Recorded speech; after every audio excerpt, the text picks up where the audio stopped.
আজকের রেসিপি কলিজা বোনা। আসসালামু আলাইকুম, সবাই কেমন আছেন? আমরা আল্লাহর রহমতে ভালো আছি। তো আজকে আমি কলিজা কীভাবে রান্না করি তা আপনাদের সাথে শেয়ার করব। প্রথম আমি কলিজাটা বার করার পরে তারপরে পানি দিয়ে ভেজে নিলাম। তারপরে গরম পানির মাধ্যমে কলিজাটা দিয়ে ভালোভাবে সিদ্ধ করে নিলাম। কলিজার মাধ্যমে একটা ময়লা থাকে, ওই ময়লাটা পরিষ্কার করে নিয়েছি। তো এখন আমি 2 কাপ পরিমাণ পেঁয়াজ দিয়ে দিলাম। পেঁয়াজের মাধ্যমে এখন আমি পেঁয়াজগুলো কলিজাগুলা দিয়ে দিছি।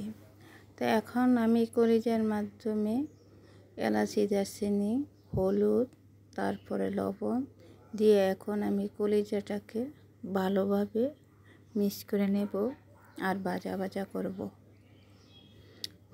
প্রায় আধা ঘন্টার মতন আমি কলিজাটাকে এভাবে ভাজছি।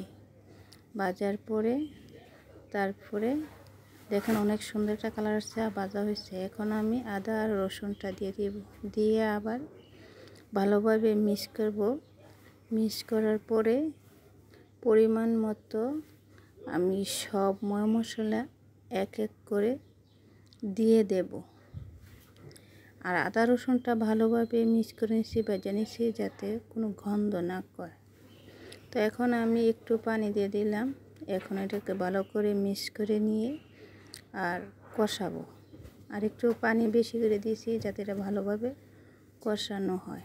আর ভালোভাবে কষানো হলে মশলার যে একটা গন্ধ, ওই গন্ধটা থাকবে না। এখন আমি 2 কাপ পরিমাণ পানি দিয়ে দেব। পানিটা শুকানোর পরে তাহলে গিয়ে কলিজা রান্নাটা শেষ হবে। এখন আমি দিয়েছি সিদ্ধ হওয়ার জন্য, আর এটা শুকনা করব। তার আমি এখন দিয়ে দিলাম গরম মশলার গুঁড়া।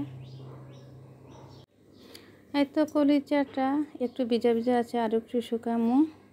এই ছিল আজকে দুপুরের রান্না। আমার রান্নাটা কেমন হলো সবাই কমেন্টে জানাবেন, আর সবাই পুরো ভিডিওটা দেখবেন। আর আপনাদের সহযোগিতায় আমি এগিয়ে যাব ইনশাআল্লাহ। আশা করি সবাই পাশে থাকবেন। আজকে দুপুরের খানার জন্য কলিজা বোনা ছিল, সাথে ছিল সোরা দিয়ে মাছ দিয়ে রান্না করছিলাম। এ ছিল আমাদের দুপুরে খাবার।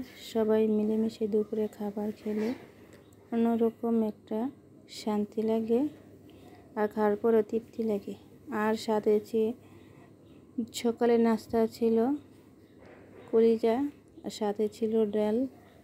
আলহামদুলিল্লাহ, আল্লাহ খাওয়াইছে। তো এই ছিল আজকের ভিডিও। সবাই ভালো থাকবেন, দোয়া করবেন এগিয়ে যাওয়ার জন্য। আসসালামু আলাইকুম।